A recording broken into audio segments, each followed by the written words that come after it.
नमस्कार दोस्तों। आज हम करते हैं काम की बात जानकारी के साथ। यह है हिंदुस्तान पेपर का समीक्षा।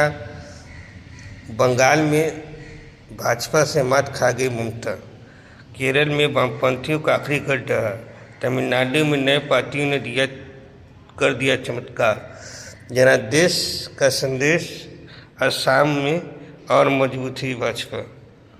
दोस्तों, इस सब में तमिलनाडु की नई सरकार के बारे में आपको एक नई चीज़ जानना जरूरी है कि वहाँ क्या हुआ कि पुराने दो पार्टी डीएमके एडीएमके जो लगभग 40 सालों से सत्ता अदल बदल रहे थे, वहाँ पर एक चीज़ देखने वाला चीज़ है। वो चीज़ है कि नए मतदाता शायद ज़्यादा बेहतर सुख सुविधा तथा सुगम जिंदगी की खोज में, चूँकि अधिकांश मध्यम वर्गीय तमिल परिवार का कम से कम एक सदस्य विदेश में रहता है या विदेशी यात्रा कर चुका है, इसलिए यहाँ के लोग ऊंचे जीवन स्तर से परिचित है।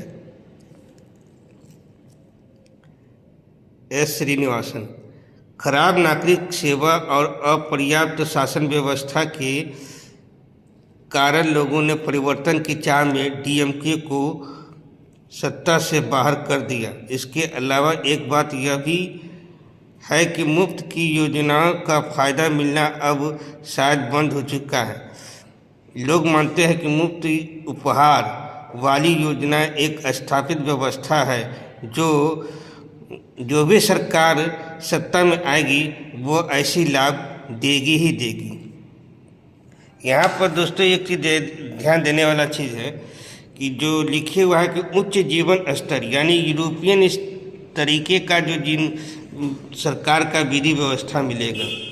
ये नहीं कि छोटे छोटे काम के लिए, जैसे को पिछड़ा प्रमाण पत्र या कोई भी किसी तरह प्रमाण पत्र बनवाने के लिए हमें सरकारी कर्मचारी को घूस देना पड़ता है या किसी तरह काम के लिए घूस देना पड़ता है। ये सब आपको यूरोपियन कंट्री में ये सब देखने को नहीं मिलेगा। ये सब चीज़ आपको यूरोपियन कंट्री में देखने को नहीं मिलेगा।